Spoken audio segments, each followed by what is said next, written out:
everyone. I hope everyone is doing fine. Let me introduce myself. I am Dr. Sumbal Ijaz, your MRCOG1 mentor here with Med Institutors. So we have arranged this session. In today's session, we will cover how to quickly revise important topics from all the subjects which are included in your RCOG curriculum. So that we can make most of this last month and we will finish today's session with a short mock exam. So I can see that we have many January candidates with us today. So I will try my best to address both January and July candidates.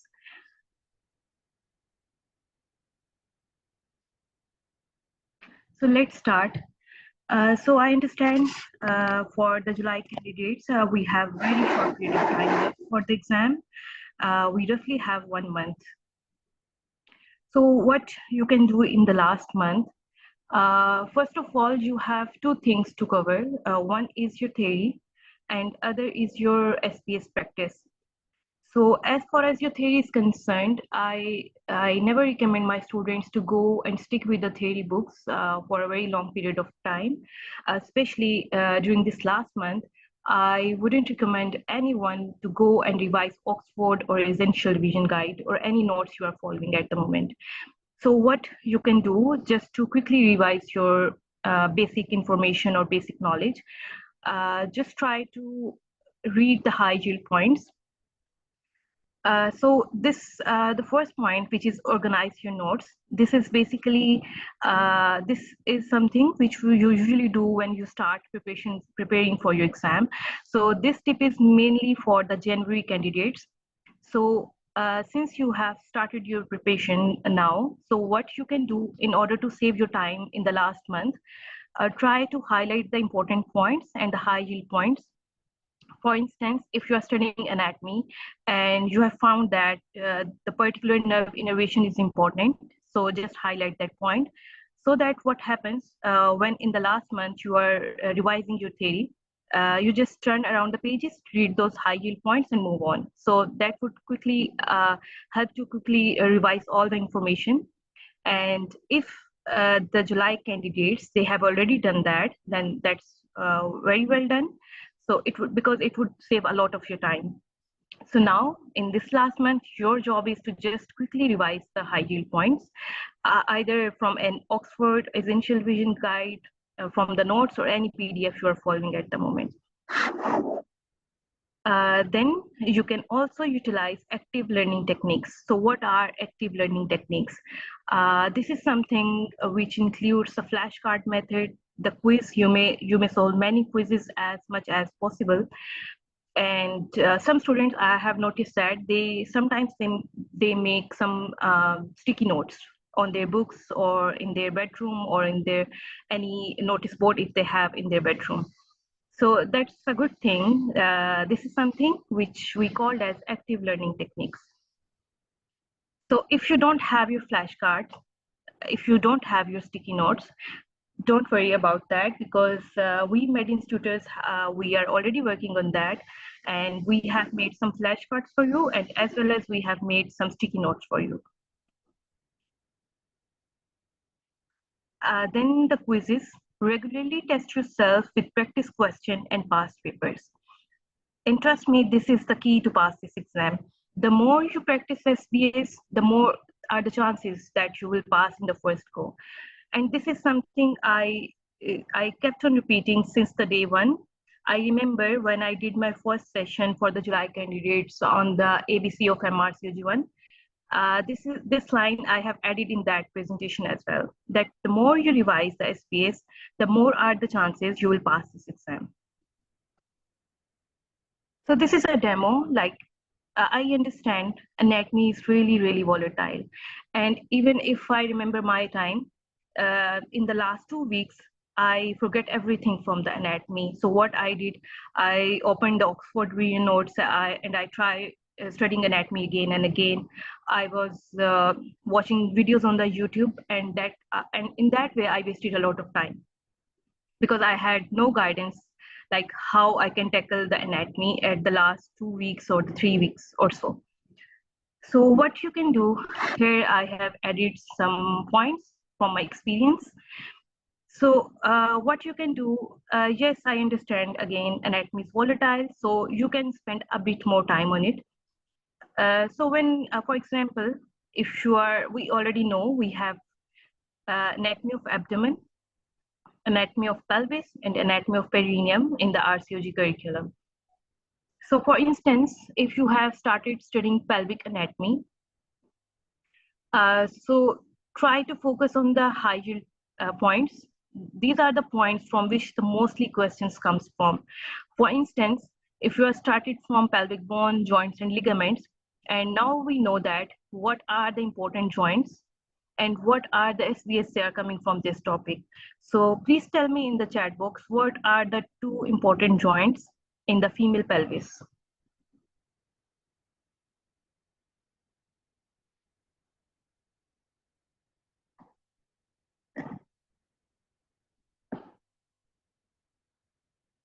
My question is, what are the important, name any joints which are important in the female pelvis? Yes.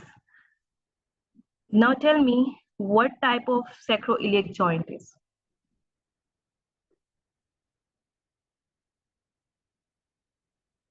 Yes. And what type of pubic symphysis joint?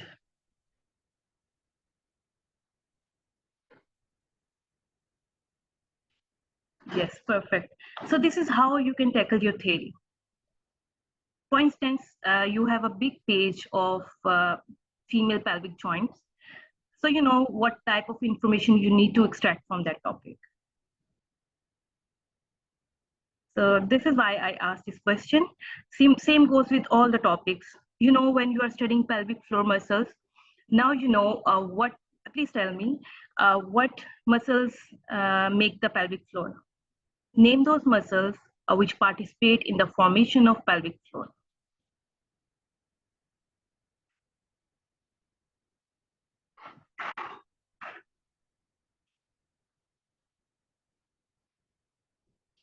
Yes, perfect.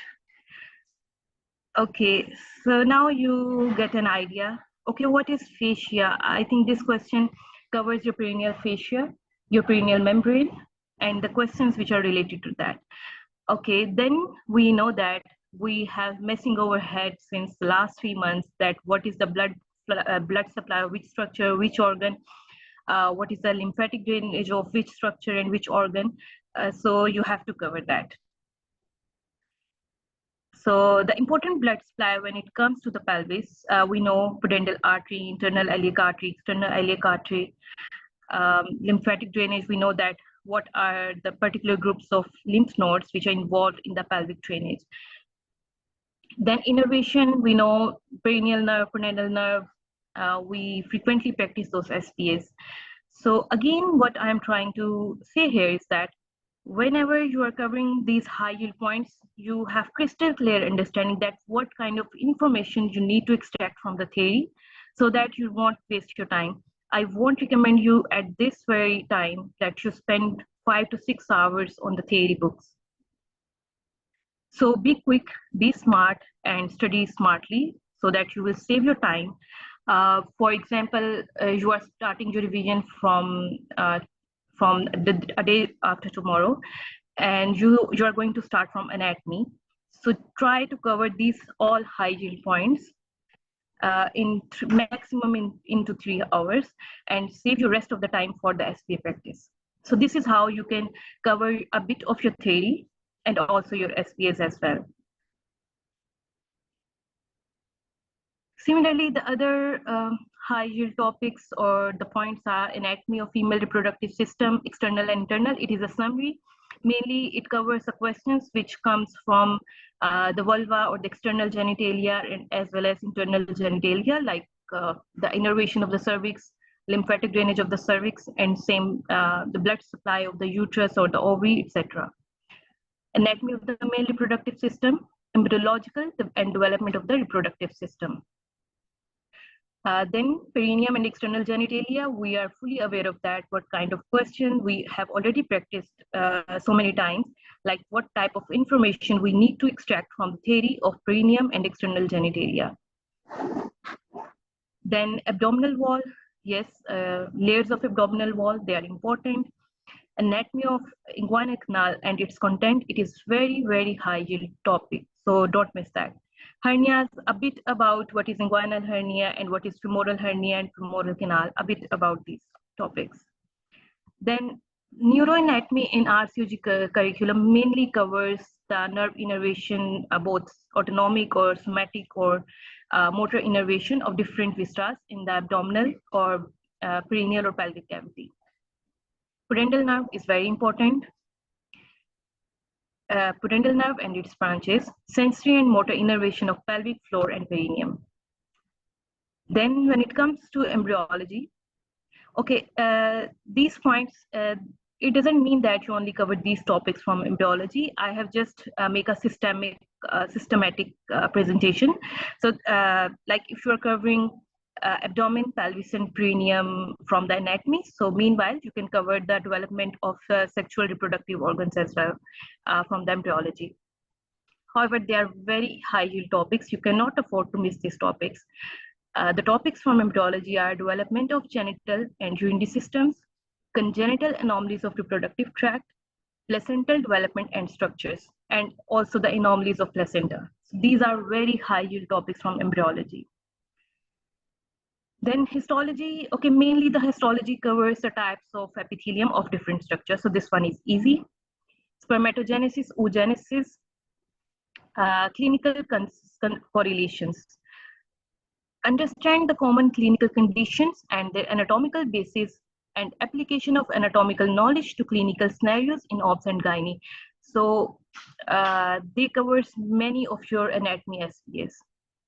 This domain covers many SPAs, like we have different scenarios in which they give a clinical scenario that a surgeon is performing a particular surgery. So what type of structure is at risk of injury? Maybe artery, nerve, or anything. They may ask you relation of ureter with the blood supply and everything. So these are your clinical correlations of anatomy.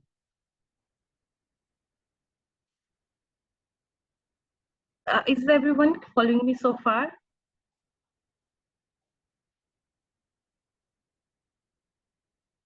Are you clear now, like how if you are trying to revise your theory at such a short period of time, like how you're going to cover that?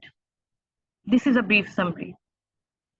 And this is how you can cover all of your high yield topics of anatomy.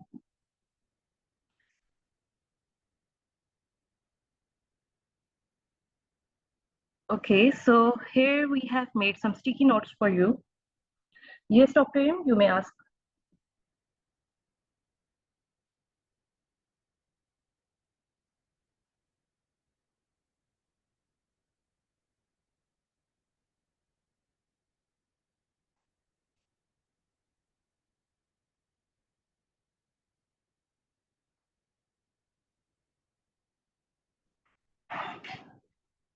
Okay, Dr. Iram, you may write your query completely, then I will address that. Okay, so we have made sticky notes for you. These are some important percentage because we are observing so far that most of you are confusing the percentages, and you find this knowledge very difficult and this area very difficult, like how we can remember percentages, how we can accurately remember those. So we did an attempt to make sticky notes out of that knowledge. So here are some high yield points. We know that there are two genes mutation which are involved in the development of breast cancer and ovarian cancer, and these two genes are BRCA1 gene and BRCA2 gene. However, the risk for the development of those with those cancer varies. So lifetime risk for developing breast cancer for a patient or a person who have BRCA1 mutation is 60%, and for ovarian cancer, it's 40%. Similarly, for BRCA2, the lifetime breast cancer risk development is 45%, whereas for ovarian cancer, it's 15%. So what you can do, it's all about memorizing this such type of information. So you just save those sticky notes, and later on, just if you find any time, if you have 1 minute to quickly revise this thing, just have a look, and meanwhile you will remember these percentages. So again, revision is the key. So some of the questions come from the blood cell lifespans. So it is a list. Here is a list for all the blood cells. Like our red blood cells have a lifespan of 120 days. Platelets have half lifespan of 5 to 9 days. Sometimes they roughly give you the value of 10. If you find an option of 10 rather than 5 to 9, you may go and choose the 10 in order to select the lifespan of platelets. For white blood cells, it is 2 to 5 days. For neutrophils, it is up to 5 days. Basophils, 2 to 3 days. Eosinophils, 2 to 5 days. Monocytes, 1 to 5 days. And lymphocytes, they are variable. So again, this is for your quick revision. Here is another sticky note from the genetics.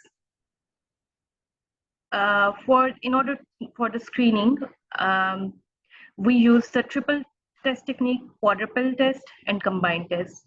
So in triple test, we offer alpha fetoprotein, HCG levels, and UE3 levels.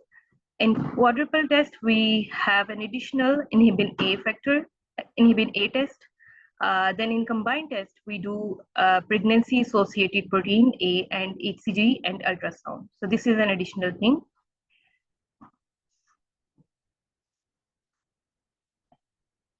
Then we have another sticky note from genetics, which is detection of macromolecules. So in order to detect protein, we go with the Western blotting technique. In order to detect RNA, we go with the Northern blotting. And in order to detect DNA, we go with the Southern blotting technique. So these are your simple SPAs.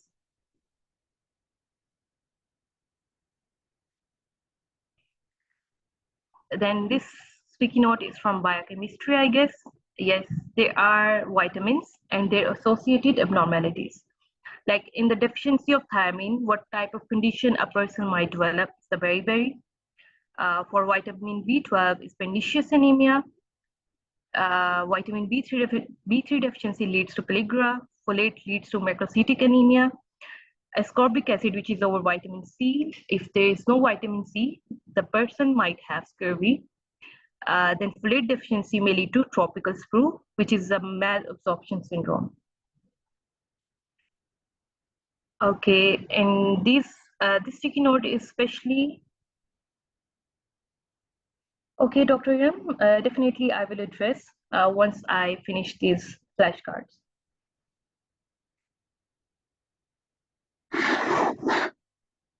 Okay, so this flashcard is from maternal CVS adaptation during pregnancy. So what type of changes we observe during pregnancy in terms of CVS system? So systolic blood pressure. Okay, let me give you a background. What happens during pregnancy? We have two main reproductive hormones. One is estrogen and one is progesterone. And these are the two hormones which are responsible for the maternal adaptation during pregnancy. So when we talk about the CVS adaptation, since the baby is growing, so the growing fetus demands increases in terms of blood, plasma fluid, oxygen, food, nutrients, and everything. So in order to meet the demand of the growing fetus, the body has to adjust itself. So what happens? The estrogen, it affects on the kidneys and increase the renal absorption along with the sodium. And as a result of that, the preload on the heart would increases, the plasma fluid increases, and once the preload is increases, then definitely the afterload would also increases. There's increase in the heart rate, and meanwhile the progesterone decreases the peripheral resistance, which leads to the drop in the blood pressure. So this is how the body is adjusting itself. So the systolic blood pressure drops is by 5%, diastolic 10%. RBCs increases 18%, heart rate increases 20%, stroke volume increases 30%. Okay, stroke volume is cardiac output into heart rate. If cardiac output is increasing, heart rate is increasing, then definitely stroke volume would increase. Cardiac output increases 40%, plasma increases 50%. Here is another high yield point. We can see that plasma is increasing 50%, whereas RBC is increasing 18%. However, apart from that increase, still the patient may have anemia, which is hemodilutional anemia, which is totally physiological. So if you find in a pregnant lady hemodilutional anemia, please don't go for the treatment because that's totally normal, that's physiological. Yes, hemodilutional. Yes, that's perfect. Then we have percentages of different chromosomal abnormalities. Okay, Patau syndrome, the incidence of Patau syndrome is 1 into 15,000. Edwards is 1 into 5,000. Down is 1 into 1,500. Turner 1 into 5,000 females.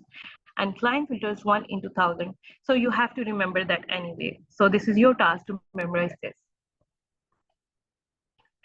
Similarly, here is a maternal age risk of Down syndrome according to the age of the mother.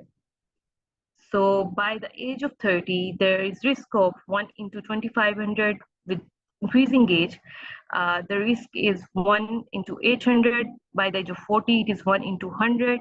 45, by the age of 45, it is 1 into 1:30. And 50, by the age of 50, it is 1 into 11. So you have to memorize this on your own. Okay, so now we imagine you are starting your revision, you are focusing on the high yield points, and meanwhile you have some of the flashcards and you have some sticky notes of the high yield information. Now you have enough information now, but you have to practice, you have to assess yourself, and you have to evaluate yourself to see your weak points and to work on those in this last month. So for that, I would recommend you to go and solve the mock exams.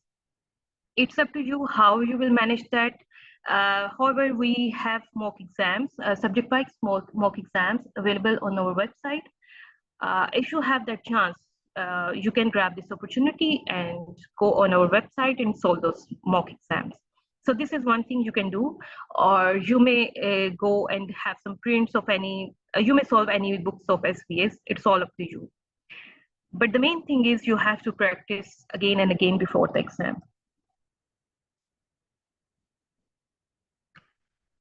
Okay, again, this is something I have already told you, like for the revision of your basic knowledge, you may use multiple resources like textbooks, including your Oxford revision note, essential revision guide, or you can go with the online courses and lectures.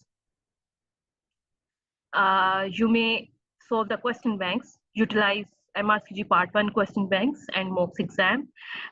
For those who have access to our website, they can go and solve the mocks and they can watch the videos or read the PDF. And who do not have the access, they can go and choose any of the books and practice there. And I'm sure by now you are fully aware of these books. So it's all up to you.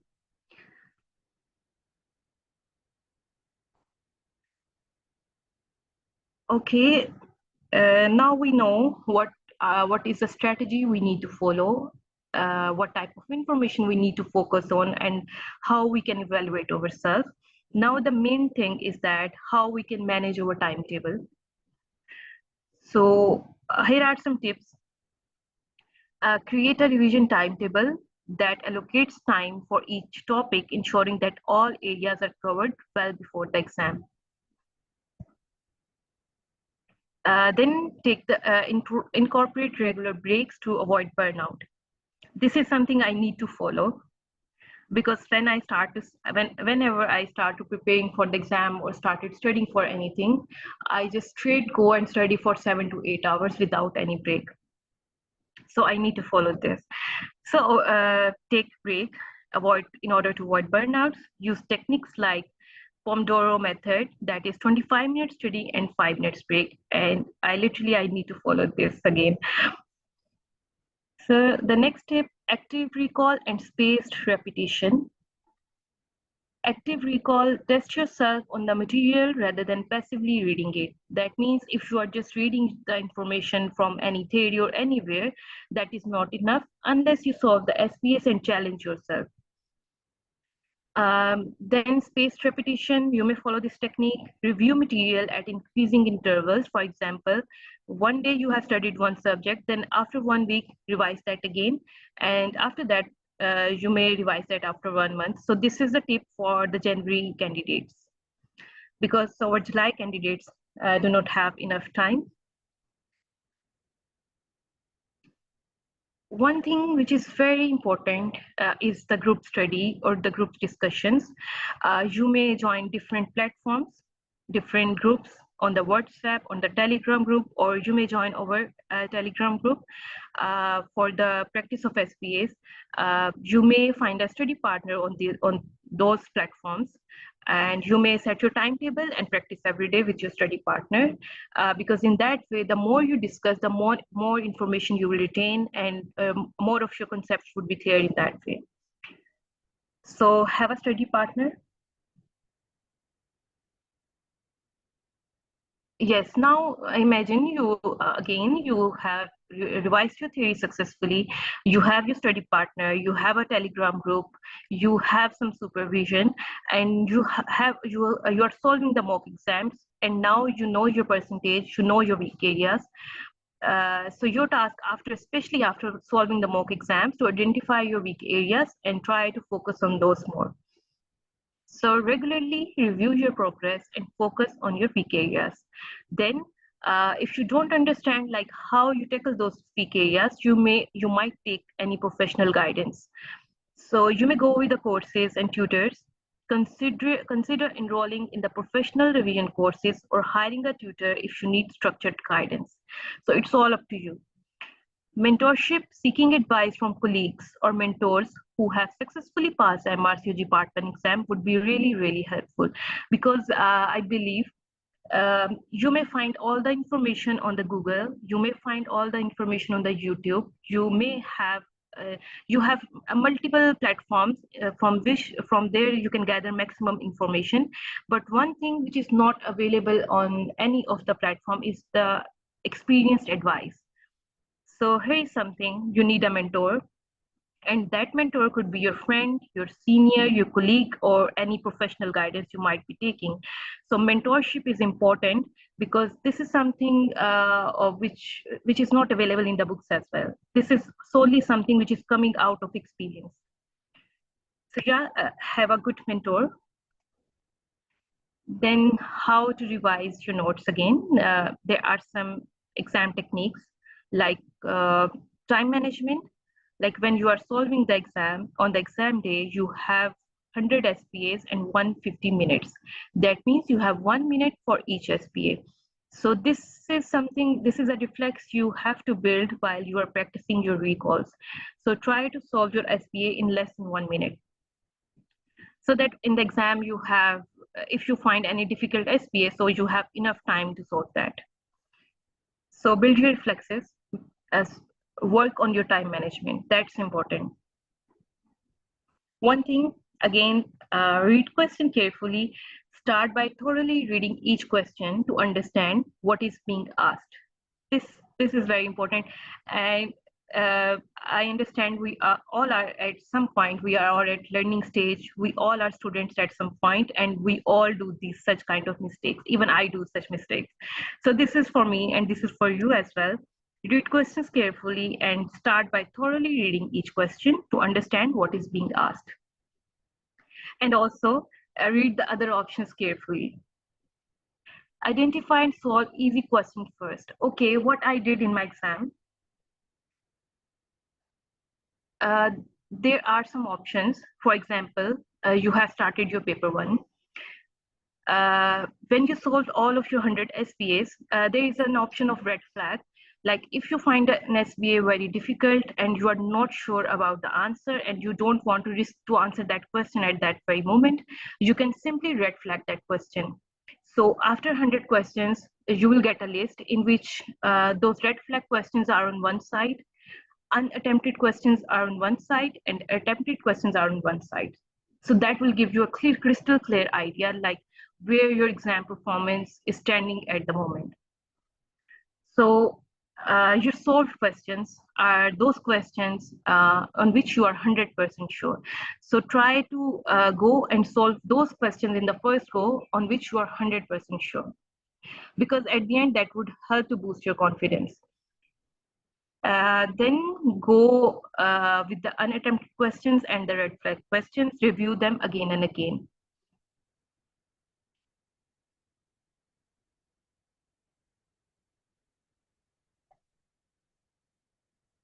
Yes, Dr. Noreen, definitely we can review our answers, we can change our answers. Huh?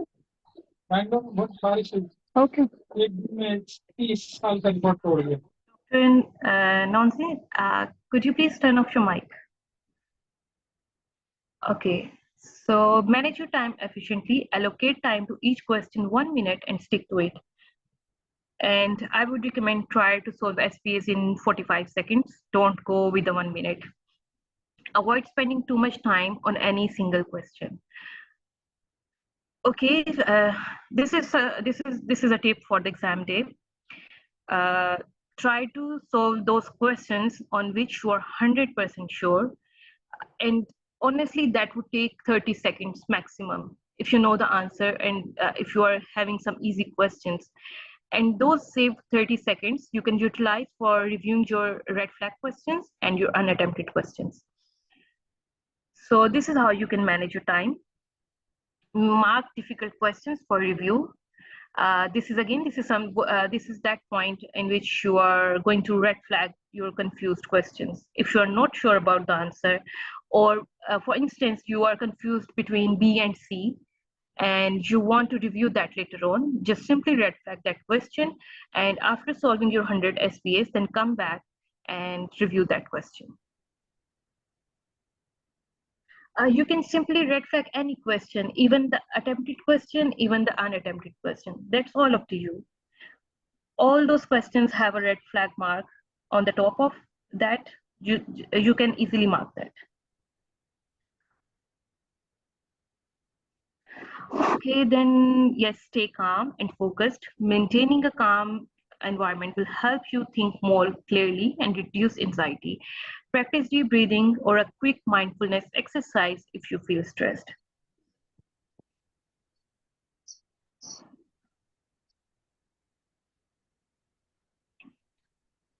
Okay, so if anyone have any question regarding like how you can make a quick revision plan, how what type of tips you need in order to solve the exam, you may ask me. Otherwise, I will move on to your mock test.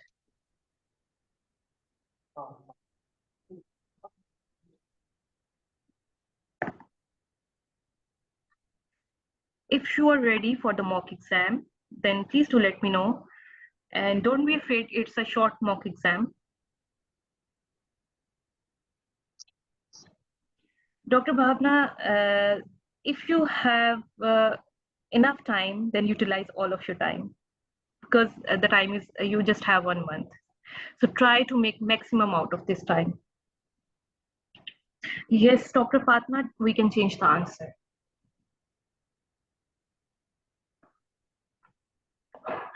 Okay, what I did, I solved some of the questions in one go in which I was sure enough. And at the end, I saved the biostats question. And during the last 30 to 45 minutes, I have enough time for the biostats. So I saved 45 minutes for 10 biostats question.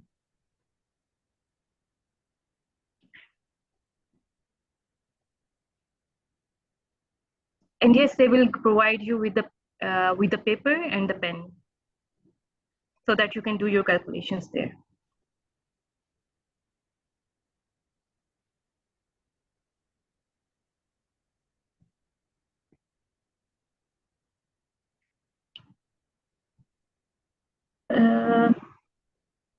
Let me confirm this from the management that are we going to share the sticky points or the flashcards to this workshop? Because I'm not sure about that. Okay, let's start our mock exam. So one thing, don't change your answers. If you are answering, for instance, A, I will lock that answer.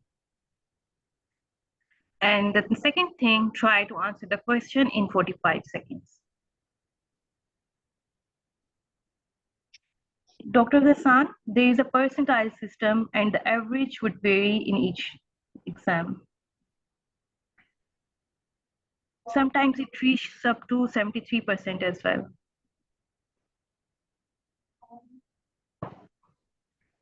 Okay, your first question.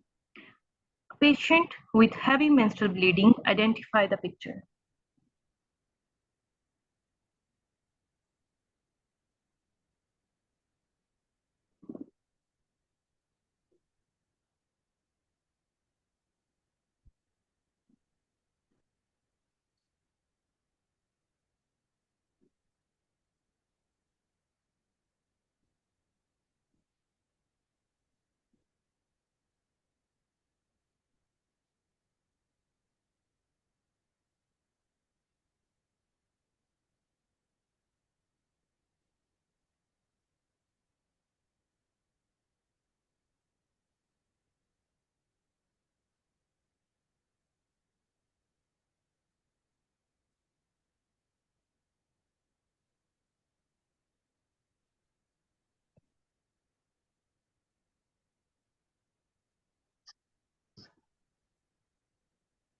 Okay.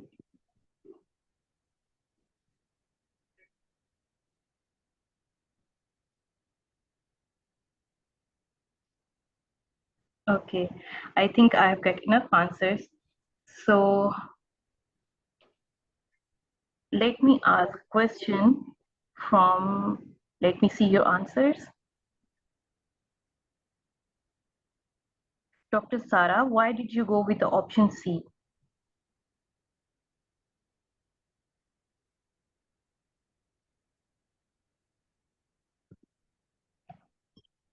A, polyp is the right answer. It is uterine polyp, also known as endometrial polyp, formed as a result of cells in the lining of the uterus overgrowing. So A is the right answer here. Okay. Okay, what I'm gonna do, I will set a timer so that you know the time's up. And once the timer beeps, I will move on to the answer slide. Let me set my timer first. I'm setting the timer on 45 seconds. And after 45 seconds, I will move on to the answer slide. Give me a second.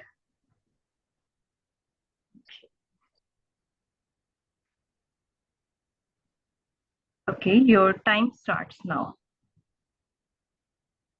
Which of the following is most indicative of this placenta anomaly?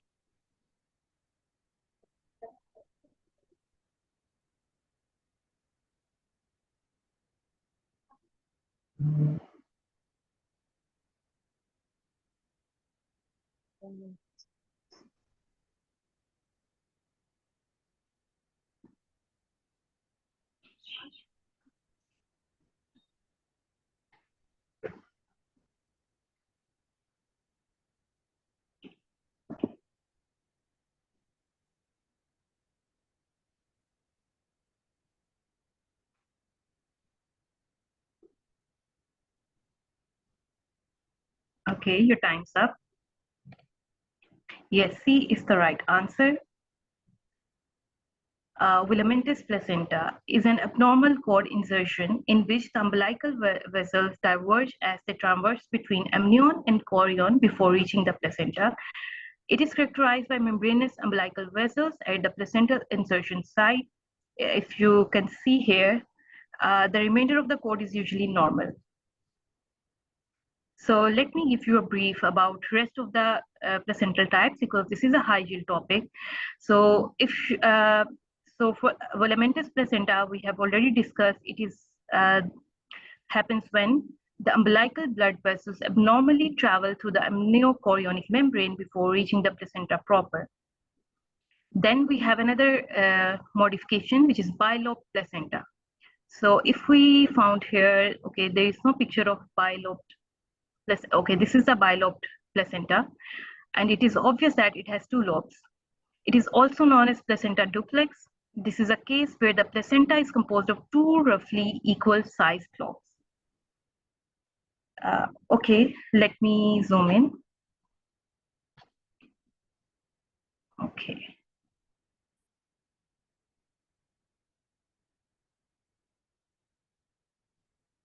I hope now you can see the pictures clearly.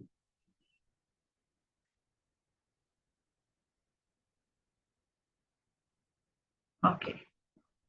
Is it clear now? Okay, maybe your network is not working fine.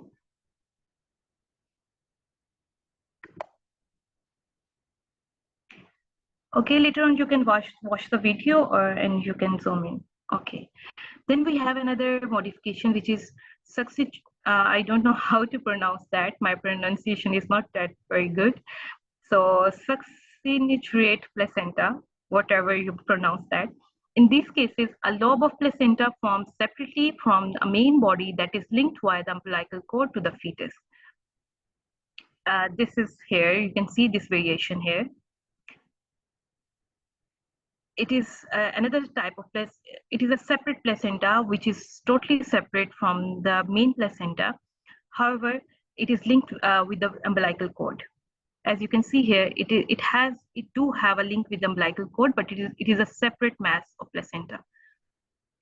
Circumvallate placenta, this is when the membrane of the placenta tucks back around its edges to form a ring-like annular shape. So here you can see it has an annular shape, a ring around this placenta, and it is very easy to diagnose this. If you find an annular ring around the placenta, that is, it is circumvallate.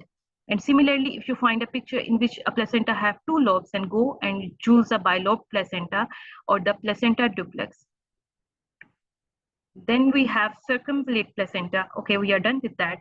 We have circummarginate placenta. This is much less problematic variant of the above, in which membranes do not curl back. So here you can see, yes, there is the outer rim around the placenta, but that is not fully covering the placenta. So this is circummarginate. That means only margins are abnormal. Then Betadol placenta, sometimes called marginal cord placenta. Uh, Placental insertion. This is when the umbilical cord runs through the margin of the placenta rather than the center. So here you can see how the umbilical cord insertion is around the margins rather than the center point.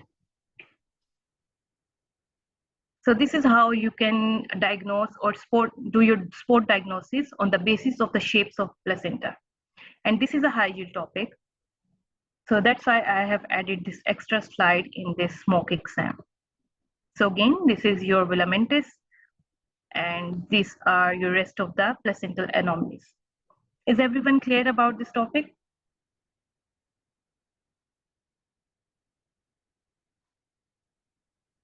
Okay, good.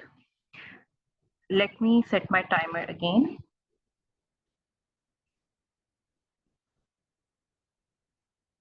Okay, your time starts now.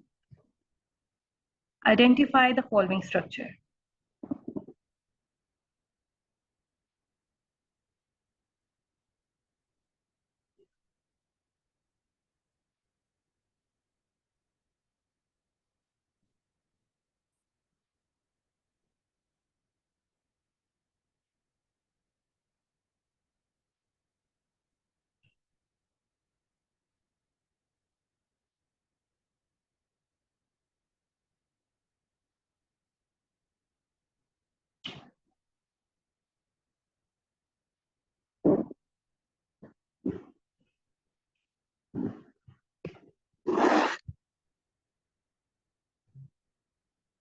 Okay, your time's up.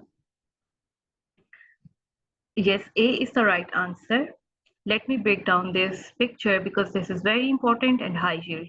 And many questions come from the oocyte in the exam, as well as from the oogenesis and spermatogenesis. So this is a high yield topic. So in the center, okay, tell me, is it primary oocyte, secondary oocyte, or a tertiary oocyte? Okay, I think I have a question. Yes.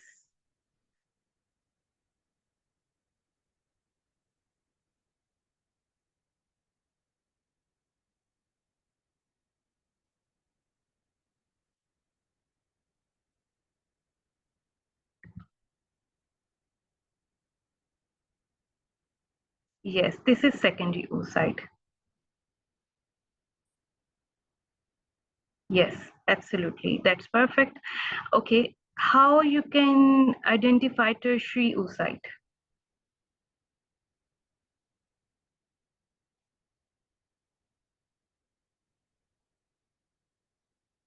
Here is the first polar body.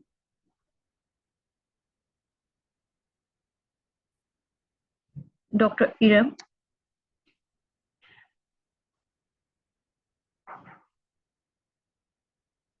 Yes, Dr. Lirip, what type of cavity, what we call that?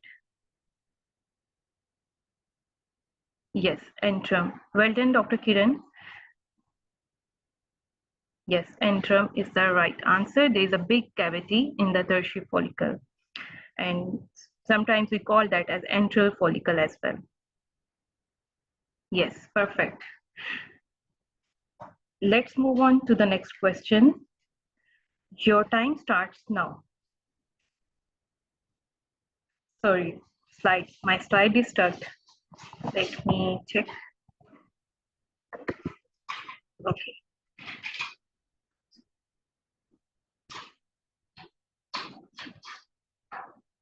Okay, start.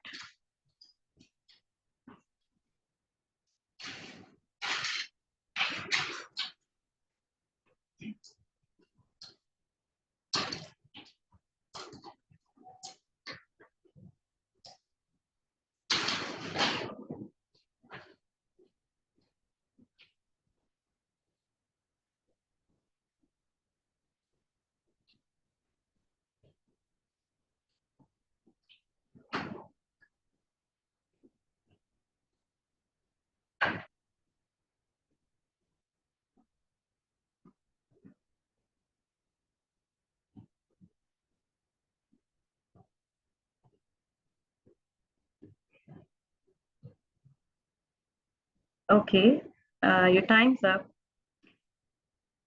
Dr. Ankita, why did you go with the options C? A is the right answer. Well done, everyone.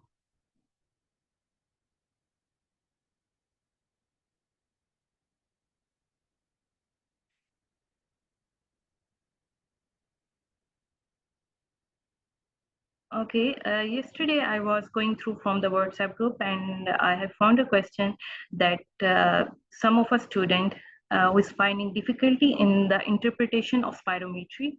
So that's why I have added this slide, is this question, so that I can teach you how we can interpret spirometry. This is a very easy topic. Okay, in our lungs, we have different volumes, and when we sum up those volumes, we get capacities. So in order to interpret spirometry, we have two types of categories to choose. One is our lung volumes and the other is our lung capacities. So let's have a look on lung volumes. So majorly we have divided our lung respiration into 4 volumes. So let's have a look. This is the spirometry. For instance, as in this question, you will find this spirometry and they ask you to diagnose a particular region. So this is how we can break down that spirometry. Let's start from the basic, which is our tidal volume. Why I'm saying that it is our basic volume, that the breathing we are doing at the moment is we are breathing at our tidal volume. So what does that mean? It is the volume of the air we inspired or expired with each normal breathing. Is everyone following me? Are you clear what is tidal volume? It is our normal breathing, the breathing you are doing at the moment, and the breathing I am doing at this very moment is our tidal volume. So this is your tidal volume. So if you find a spirometry in your exam and they have put a question mark here, as you can see, it is a normal breathing pattern in a normal rate in a normal pattern. So this is your normal breathing, this is your tidal volume. If you find a question mark here, that means go and choose the tidal volume. Then the next is your inspiratory reserve volume. Reserve means this is some extra space we keep. This is something like we have a house, we have 2-bedroom house and 1 room we reserve for the guest. And when do the guest, whenever the guest comes, they utilize that reserved room. Similarly, in our lungs, we have some reserved volumes. The inspiratory reserve volume is the reserve volume for the extra air, and extra air comes through the inspiration. So that's why we call this as inspiratory reserve volume. So here we are breathing at the normal tidal volume. So the area above that is our inspiratory reserve volume. This is the guest room for the extra air. Is everyone clear about inspiratory reserve volume? Okay, because this is the 3rd time I'm teaching how to interpret spirometry, and this is the last time I'm teaching to the July candidates. Okay, so listen carefully and understand spirometry now. Okay, so now we have tidal volume. I'm gonna repeat again and again so that you will remember. Okay, so tidal volume, what was the tidal volume? The normal breathing you and me are doing at the moment is our tidal volume. Then we have some reserved volume for the inspiration or the new air, which is our inspiratory reserve volume. So if in the exam you find a question mark on above the tidal volume, that means go with the inspiratory reserve volume. Then similarly, if we have a reserve space for extra air, we have some extra reserve area for the air which we want to expel extraordinary. So this is our expiratory reserve volume. This is the air, this is the volume which utilize when we exhale at our maximum.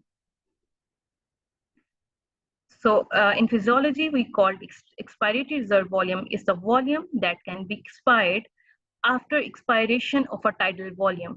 So the area beneath the tidal volume is your expiratory reserve volume. So this is our 3rd volume. Then we are left with residues. Always the thing which is left at the end or the bottom is our residual thing.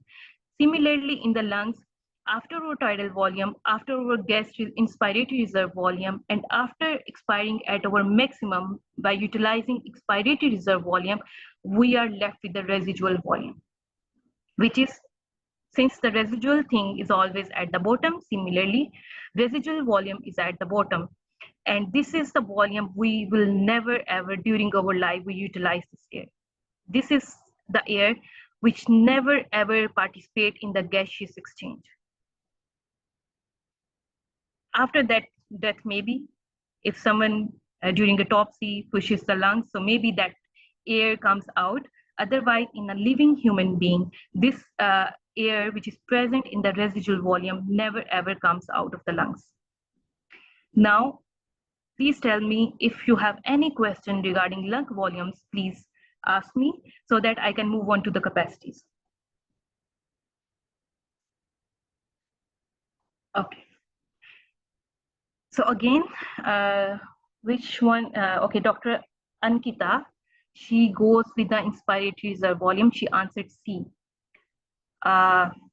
Maybe she confused with this word, maybe. But this is our residual volume.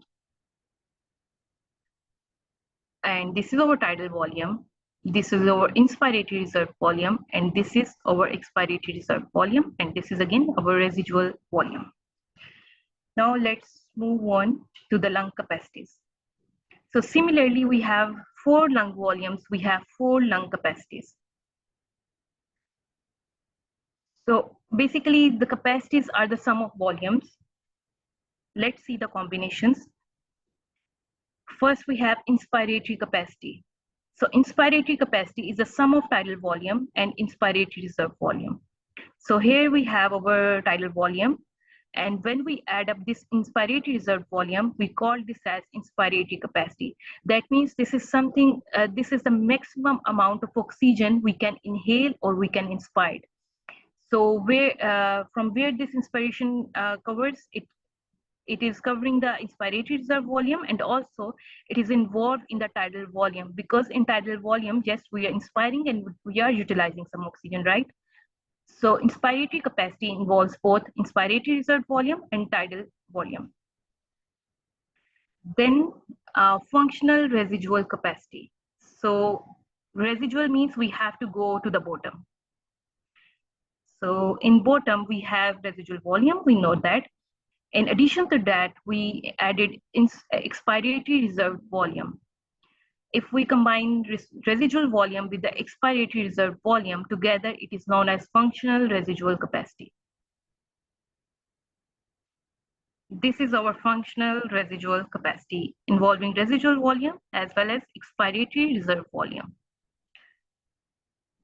Then we have vital capacity. It is a sum of tidal volume, inspiratory reserve volume, and expiratory reserve volume.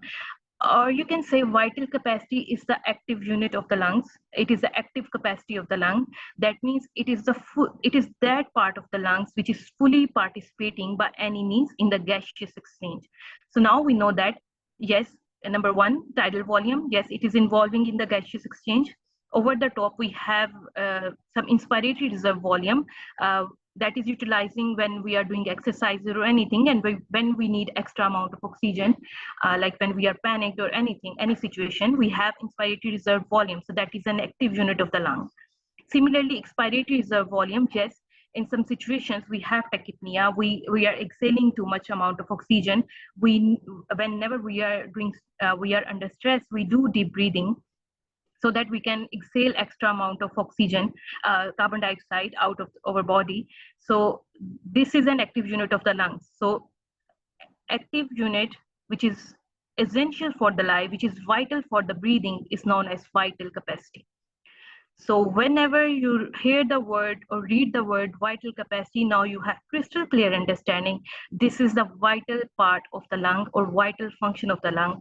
And what is the vital function of the lung? Which is actively participating in the gaseous exchange, including your inspiratory reserve volume, your tidal volume, and your expiratory reserve volume.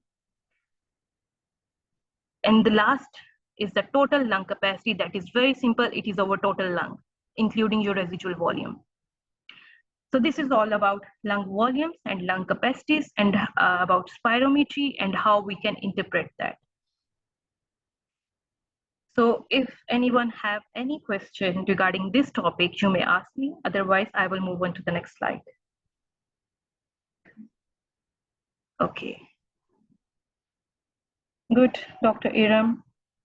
Okay, let's move on to the next question.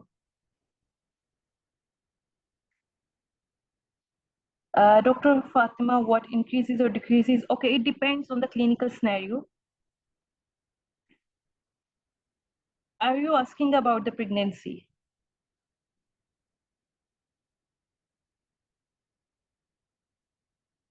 Okay, this tidal volume increases during pregnancy by 40 to 50%, more classically 40%.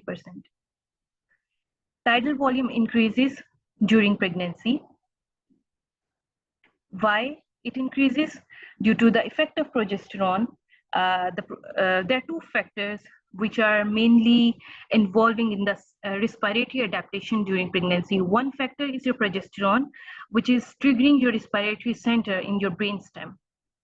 One factor is that, and the other factor is your fundus of the uterus, the growing fetus, that puts the pressure on the diaphragm, and that diaphragm then decreases the residual volume. So during pregnancy, the residual volume as well as functional residual capacity, they would decrease. tidal volume would increase. However, the vital capacity do not change during pregnancy. And the reason behind is that why vital capacity doesn't change during pregnancy is that, yes, we know tidal volume is increasing, but at the same time, residual volume and the functional residual capacity decreasing. So that's why ultimately the net outcome is that vital capacity do not change. Am I clear now?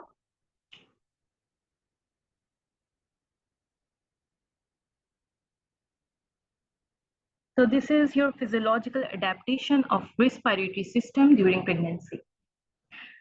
And yes, there are many high yield points. When we covered this topic in the physiology, we had to understand what are the gaseous changes or the gaseous adaptation going on during pregnancy. Please tell me what are the metabolic findings in terms of gases during pregnancy?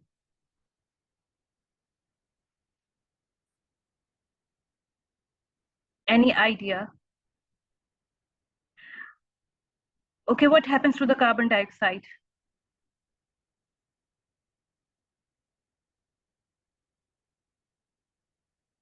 Yes, more specifically, it is respiratory alkalosis with metabolic compensation. Yes, carbon dioxide decreases. Yes, that's correct. Why? Because tidal volume is increasing. Yes. So we have covered physiology of respiration as well, because this is a high yield topic. Yes, that's correct. Hyperventilation, increased tidal volume, low level of carbon dioxide. Meanwhile, progesterone is triggering brainstem. All of these leads to respiratory alkalosis. But what happens? The body tries to compensate, the kidneys try to compensate, and they try to remove bicarbonate ions. So we classically, more specifically term this as respiratory alkalosis with metabolic compensation.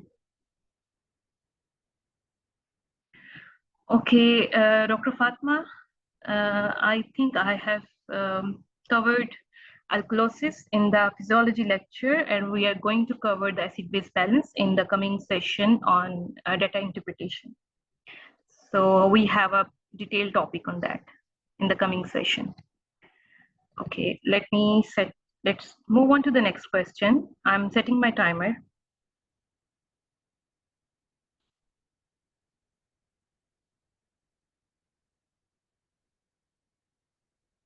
Okay, your time starts now.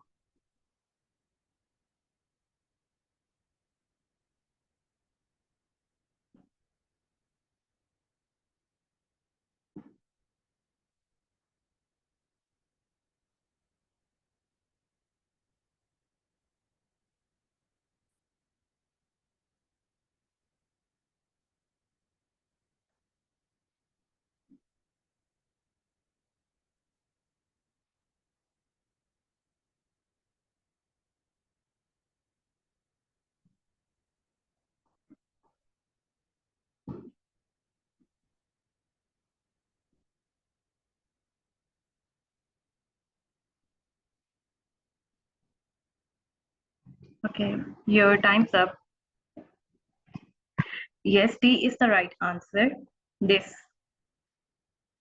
is your sagittal suture. So let me explain about different sutures.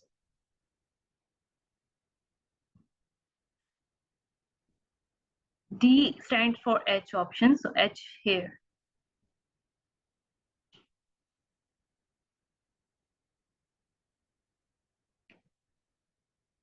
Option D holds the statement or the word age. They're asking about to identify age point, and age is here pointing towards sagittal suture. Are you clear, Dr. Nada?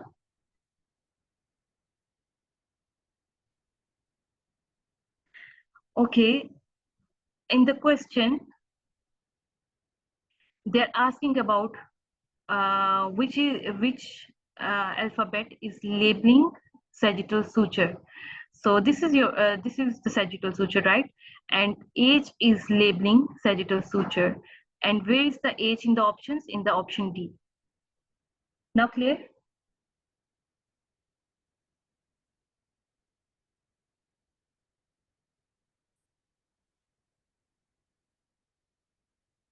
Okay, good.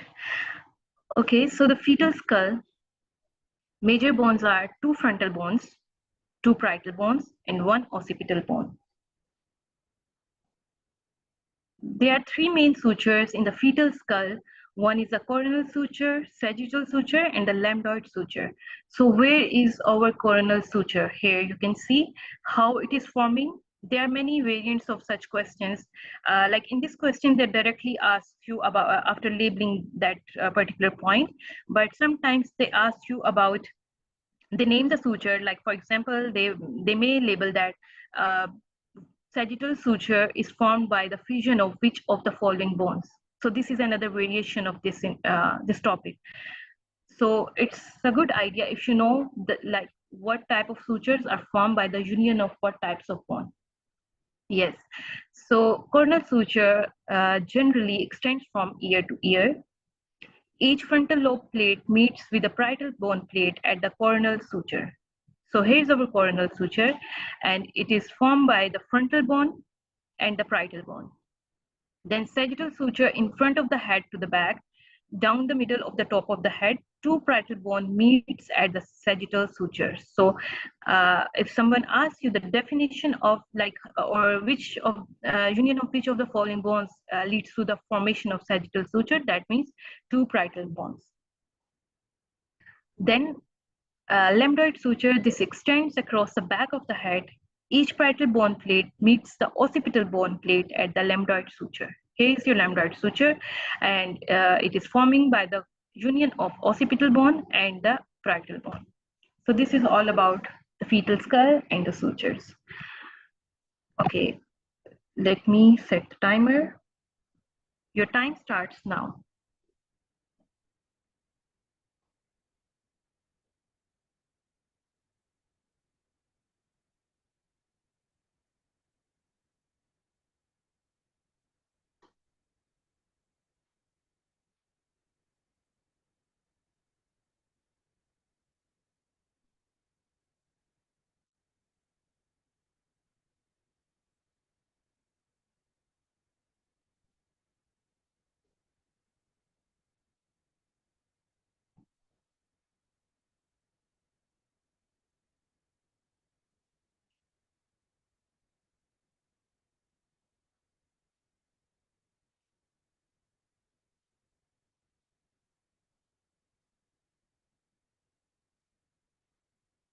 Okay, your time's up. Yes, E is the right answer. And Dr. Gassan, why did you go with the option C? I think this kind of ovarian lesions associated with this.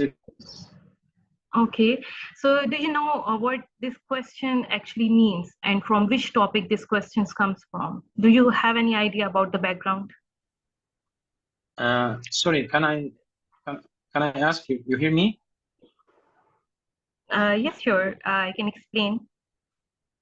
Yeah, I choose ovarian because there is some ovarian lesions associated with increase of insulin and insulin resistance, which lead to manifestation in the form of cancerous nigricans. This is my view. Okay, okay, I will clear. Okay, for now, E is the right answer. The diagnosis, the spot diagnosis for this picture is acanthosis nigricans. It typically affects the neck and axilla. And there are several non-malignant causes of acanthosis nigricans, such as familial, medication, and endocrine causes. You might see acanthosis nigricans in the patients who are having Cushing disease, so or Cushing in the Cushing disease or Addison disease. So if acanthosis nigricans is caused by malignancy, then GI cancers, most commonly stomach cancer, accounts for around 90% of the malignant cases. So looking at rest of the options, The E option, which is stomach, is the most associated with the acanthosis nigricans. As you can see here, 90% of the patients who have stomach cancer may develop acanthosis nigricans. So let me tell you the background of this topic. Basically, this question comes from the paraneoplastic syndromes. So what are paraneoplastic syndromes? These are the group of rare disorders that occur when the immune system has a reaction to a cancerous tumor known as neoplasm. In general, in a simple way, if a patient who is unfortunately have any type of cancer, sometimes their immune system react to that neoplastic tissue, and when that immune system after the reaction with the neoplastic tissue or the cells may develop some types of symptoms or complications or clinical findings, and we term such conditions as paraneoplastic syndrome. That means another group of syndromes or symptoms are going on along with the neoplasia or the cancer symptoms. So here are some of the important and the high yield paraneoplastic syndromes and their associated cancers. Try to remember them. If a patient who have small lung cancer, small cell carcinoma of the lung, or pancreatic cancer, they might develop Cushing disease, Cushing syndrome. They might develop Cushing syndrome. In the exam, you may find a question, a clinical picture in which that is pointing towards Cushing syndrome. And now in the options, they ask you what of the relevant cancer is associated with this condition. So this is how you will get the questions from this topic. So if you find a clinical picture of Cushing syndrome, and they're asking you about the cancer, the associated cancer, then go and pick the small cell carcinoma of the lung, because this is associated with Cushing syndrome. Similarly, in this question, they give you a picture of acanthosis nigricans and ask you the associated cancer. So the 90% answer is stomach cancer. Similarly, okay, Ghassan? It's clear, I think, small lung carcinoma is called Cushing syndrome, Cushing-like symptoms, because there is a source of secretion like Yes. adrenocorticotropic hormones, which lead to Yes. elevation in level of cortisol. But in stomach cancer, what is the mechanism which lead to acanthosis nigricans? It's associated with insulin resistance or increase in insulin level, or causing hyperinsulinemia or something like this, or maybe cause hyperandrogenism. So what is the mechanism? Why? What is associated manifestation, or what associated pathology in stomach cancer leading to acanthosis nigricans? Okay. At this very moment, I don't know the exactly mechanism, like what type of changes in stomach cancer happens which lead to acanthosis nigricans. I will find the answer and I will let you know in the WhatsApp group. Is that fine with you? However, Yes, there of are course. some other, okay. However, there are some other associations with the stomach cancer. In the exam, you may find some key points there. Maybe the patient may have a nodule on their neck, which is classical for the stomach cancer. There might be some changes due to the development of portal hypertension, because because the portal circulation is so interconnected. If the liver is affected, the stomach, our upper GI, our esophageal circulatory system, rectal system, we might have varicosities. Similarly, if the stomach is affected, it may lead to some changes in the liver as well. Maybe the reason behind is that the stomach cancer may lead to the changes in the liver. There might be changes in the estrogen production that may lead to the hyperpigmentation. So there could be that mechanism. However, I will study that again and I will let you know the exact answer. So this is something which comes into my mind. It is related to something liver, which leads to estrogen changes, and that leads to hyperpigmentation, especially in the neck region and in the axilla. This is one supportive theory.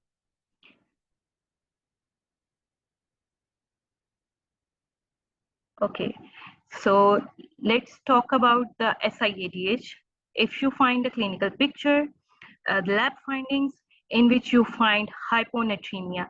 So hyponatremia is classical. Whenever you see hyponatremia, think about SIADH. So if you find hyponatremia in a patient and they ask you what is, yes, they may give you the finding, the diagnosis of SIADH and ask you about the associated cancer, then go again with the small cell carcinoma of the lung, or might be it is associated with brain tumors. Then similarly, dermatomyositis. If we see dermatomyositis that is linked to ovarian cancer, lung cancer, pancreatic cancer, GI cancer, non-Hodgkin's lymphoma. So all of these conditions may be associated with dermatomyositis, which is the inflammation of the dermis of the skin as well as with the muscles. Then we have polycythemia. Polycythemia is classically seen with the renal cell carcinoma and hepatocellular carcinoma.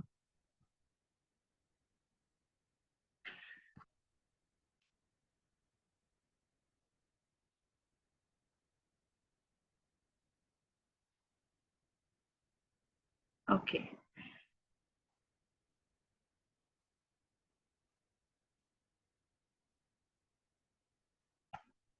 Let me set my timer for the next question.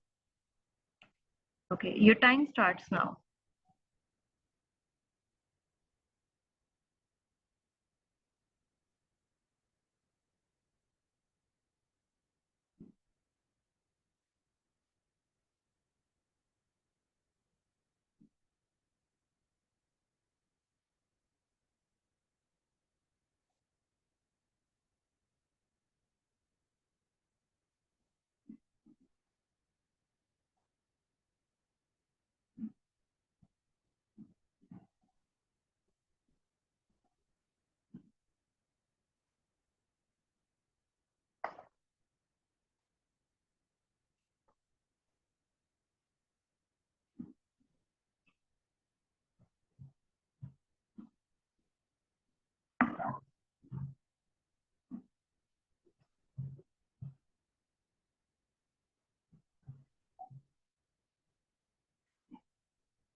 Okay, your time's up. A is the right answer, which is benign cystic teratoma. So anyone, yes, maximum I got the right answers. Okay, Dr. Fatma have mentioned she noticed a keyword mixed echos. That's why she go with the option A, which is right. Okay, sorry. Anyone who know what does mixed echos means? Why we find mixed echos in the case of cystic teratoma on the ultrasound?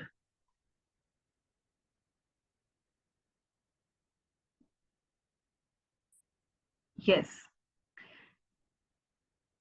yes. Well done, Dr. Ruby, Dr. Larib. Yes. You all have good understanding of the basics. I don't know why you all are worried about the exam. You all are doing very great, and your performance is very, very satisfactory.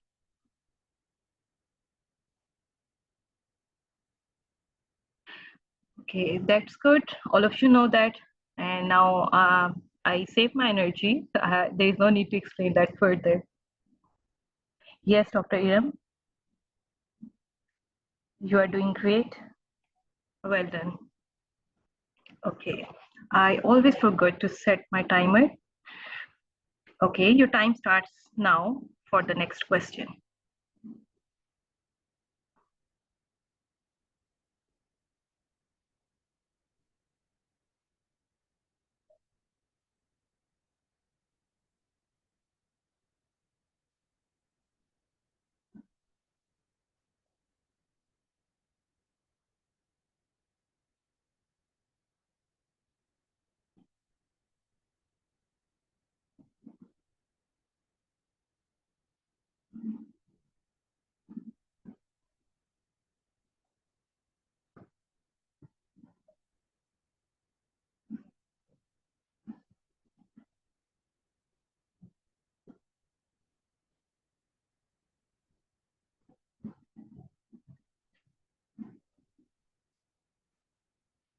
Okay, your time's up.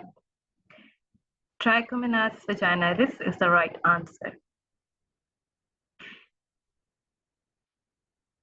Okay, so how did you diagnose that?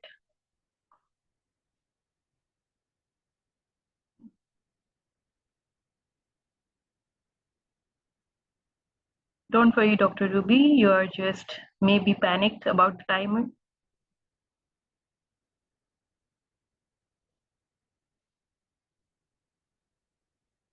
Yes, it is protozoa. Yes, due to flagella. If you find flagella anteriorly, there are four flagella on the Trichomonas vaginalis. If you find that, go with the Trichomonas vaginalis. Yes, yes, green protein discharge. Okay, please tell me the treatment of Trichomonas vaginalis. How would you manage that?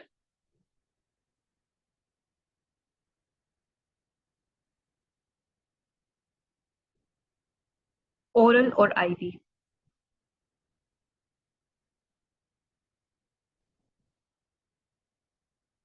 Yes, perfect.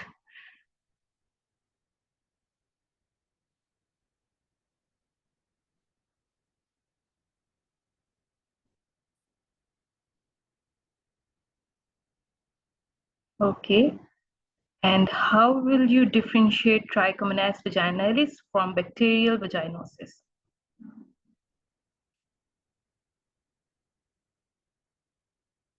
Dr. Fatma, if you have that slide, please do share me on the WhatsApp.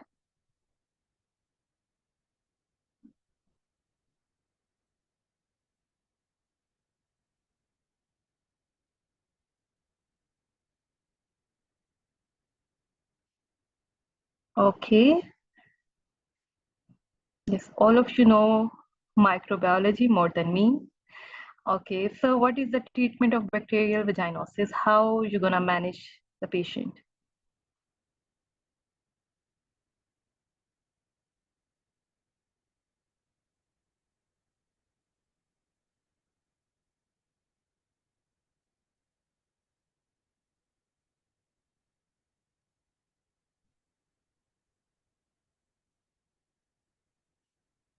Okay, how will you differentiate bacterial vaginosis, Trichomonas vaginalis from the candidiasis?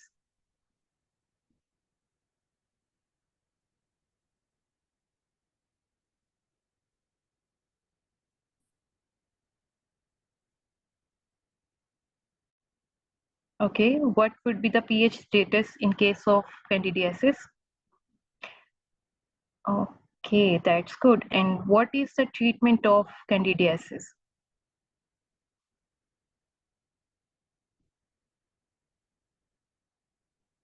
Dr. Ruby, pH would be normal in case of candidiasis.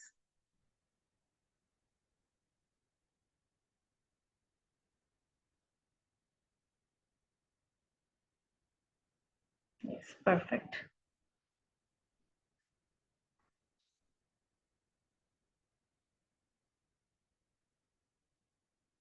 Yes, clotrimazole local if pregnancy. Yes, that's perfect.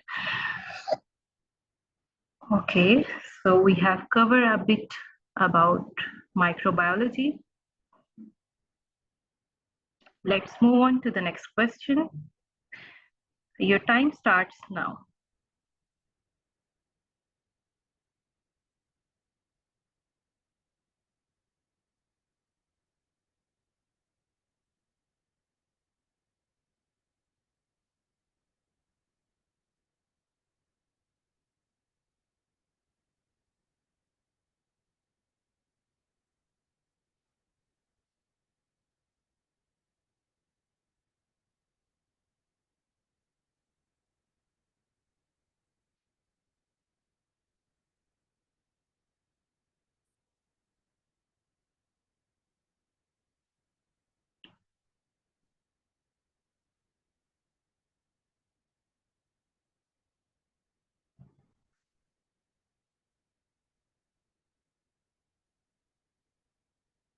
Okay, your time's up.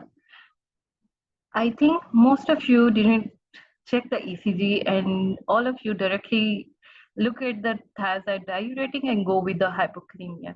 However, that's correct. D is the right answer. Okay, Dr. Larif, that's good. So tell me the ECG findings of ECG features of hypokalemia. Please tell me and tell everyone what are the features of hypokalemia on ECG.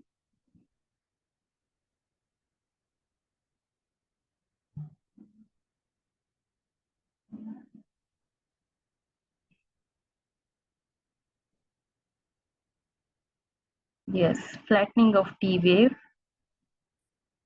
Yes.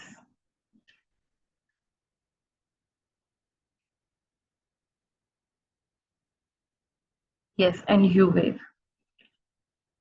Okay. So the features of hypokalemia, yes, flattening of T wave, and in some cases there could be inversion of T wave, followed by QT interval prolongation, visible U wave, and mild ST depression in severe hypokalemia. However, in a nutshell, the main point you need to remember is the yes, flattening of the T wave, and there could be visible U waves. So here I have, here in this ECG, this is an ECG of hypokalemia.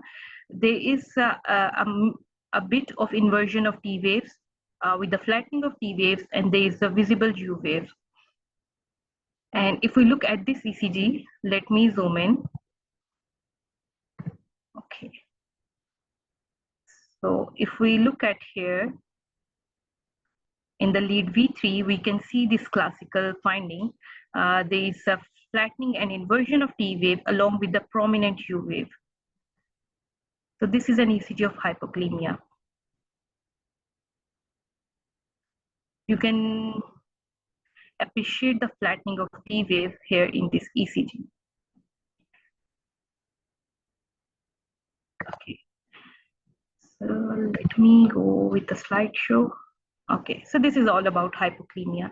So main ECGs you need to remember, those you cannot afford to miss regarding ECG interpretation is the hyperkalemia, hypokalemia, hypercalcemia, hypocalcemia, a bit from the atrial flutter, and also I think there was another syndrome, Wolf Parkinsonian syndrome. I don't remember exactly what's name. I think it is Wolf Parkinsonian syndrome. So these are the 5 to 6 ECGs you need to remember, and you need to know how to interpret that. Yes, Wolf Parkinsonian, and the third Wolf Pickman. Okay, it's Wolf Pickman. Okay, so this is an ECG you need to remember. Hypokalemia, hyperkalemia, hypocalcemia, hypercalcemia, atrial flutter, and this Wolf something. So this is from your data interpretation.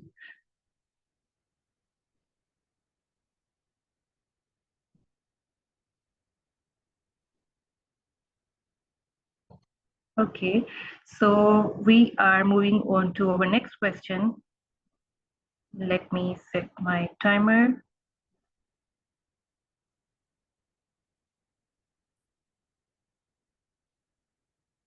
Okay, your time starts now.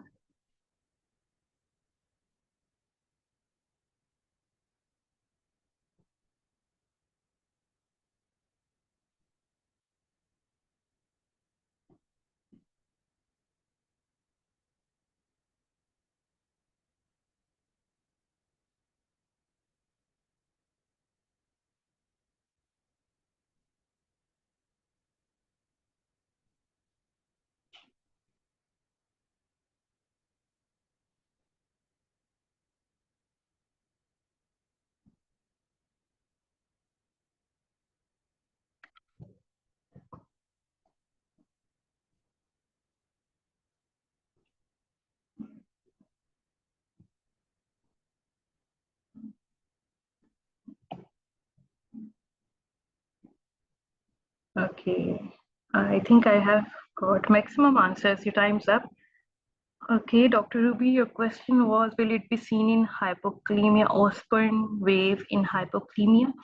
I think Osborne waves are mostly seen in hypothermia rather than hypokalemia. Okay, so let me show you. Yes, E is the right answer, beta HCG. So why I have added this question, I want to make sure you know how to interpret X-rays, chest X-rays. So whenever you see a chest X-ray, this is your from biophysics or maybe data interpretation. Ideally, whenever we have an X-ray, we start from the trachea. Always look, is the trachea central or it is tilted towards right or left. Then look at the clavicles, are they equal? Then look at the ribs, are there any fractures? Go and check the cardiac shadow. Look at the costophrenic angles. Then look at each of the lobes of the lung. Are there any findings, like any homogeneous findings, any infiltrates or anything? So this is how we generally look at any chest X-ray. For now, in this question, the question was very straightforward. They have already give you the diagnosis. They have already mentioned that the patient have had a surgery, an evacuation, and the histopathology shows the partial hydrated form mole. And we know that the ultimate complication, which is life-threatening and very dangerous, is a choriocarcinoma. And in this chest X-ray, they are showing the metastasis. Yes, cannonball appearance that is mostly classically seen in the lung metastasis. So in this patient, the patient may have developed choriocarcinoma or gestational trophoblastic disease that metastasize towards the lungs, and that's why we are seeing this cotton ball appearance. So yes, we know that the serum marker for the gestational trophoblastic disease is beta HCG. So E is the right answer. So this is all about your mock exam, and I try to edit all the spot diagnosis in this mock exam. So at least you are prepared regarding these questions, and anytime if you find such pictures in your exam, it would save a lot of your time, and you already have a crystal clear understanding how to tackle those SPS and how to answer that. So if anyone have any other question, you may ask me, otherwise I will move on to the next slide. We are done with the SPS.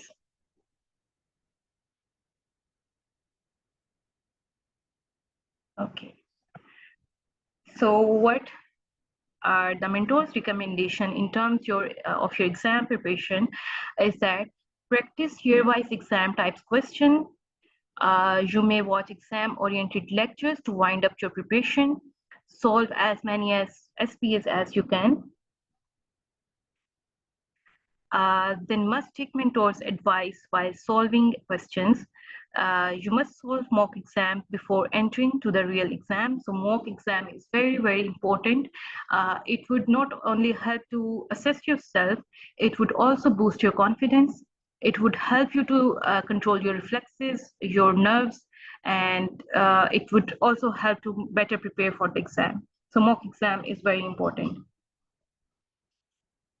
Dr. Nada, we have a lecture on CTG, I think a day after tomorrow. On 5th of June, we are doing a lecture on data interpretation in which we are including acid-base balance and how to interpret ABGs, CTG, how we can manage a patient according to the guidelines, and on the basis of CTG findings. So we have that lecture scheduled a day after tomorrow. Okay, so these are some of the recommendations. Yes, Eurodynamics, yes, that's also included.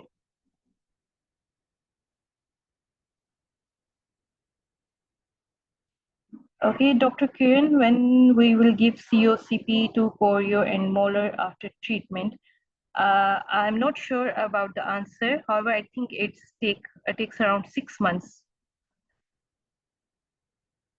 But I will confirm that.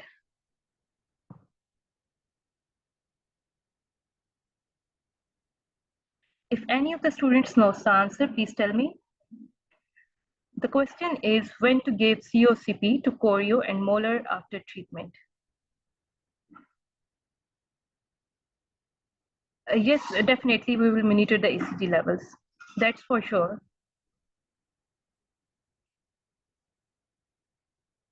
Okay, so 1 year.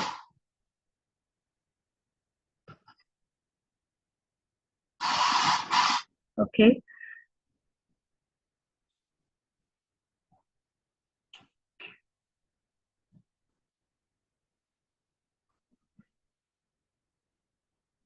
Okay. Yes, conception makes sense. There, we usually advise after chemotherapy to avoid conception for 1 year, and without chemotherapy, we go with the 6 months. Yes, Dr. Lerib, that's absolutely correct. No conception till 1 year if the patient had chemotherapy, and without chemotherapy, the answer is 6 months.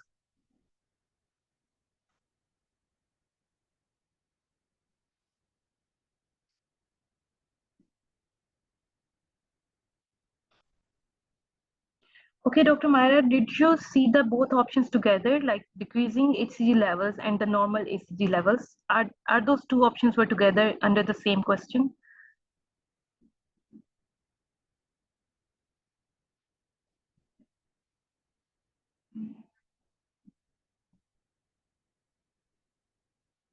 Okay, please share me that question so that I can understand that question's context better. However, for conception, they have the set guidelines, 12 months with the chemotherapy and 6 months without chemotherapy. Okay. So if you want to practice more SPAs, we are arranging a workshop in which we are going to practice 24 SPAs, and we are starting that workshop from 13th of June. So if you want to participate, you are more than welcome. And okay, I have another question, Dr. Fatima.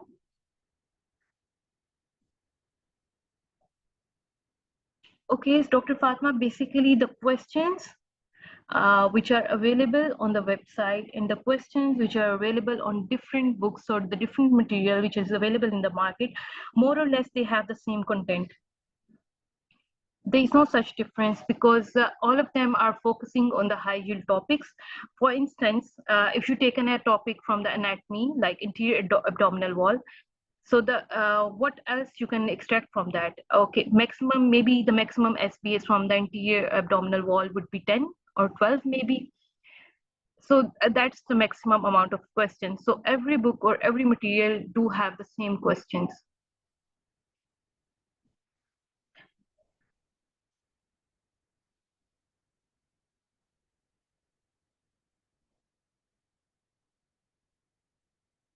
Okay, so coming back to my slide.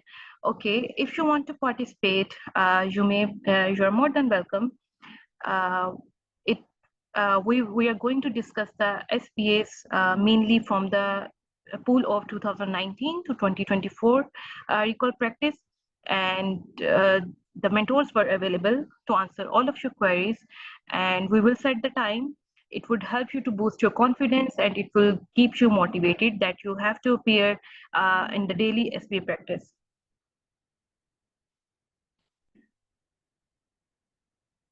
And if you have any query, you can contact on this contact information on this number, or you may email us on this email address for your further queries.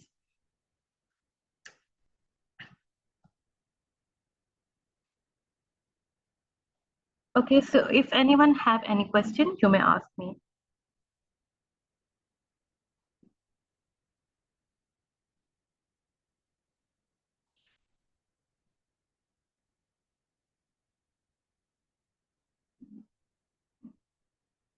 I hope this session would be helpful for you.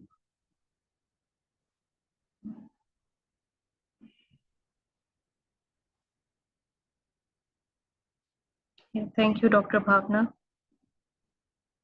I miss my premium students because it's been a while. I'm not in so much in touch with you.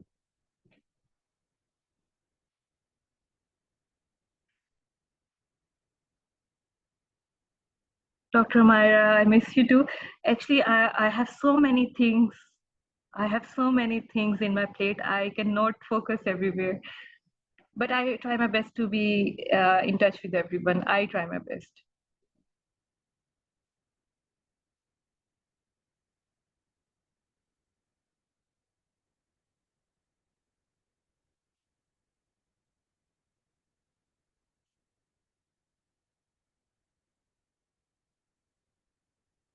Okay, thank you, Dr. Maya.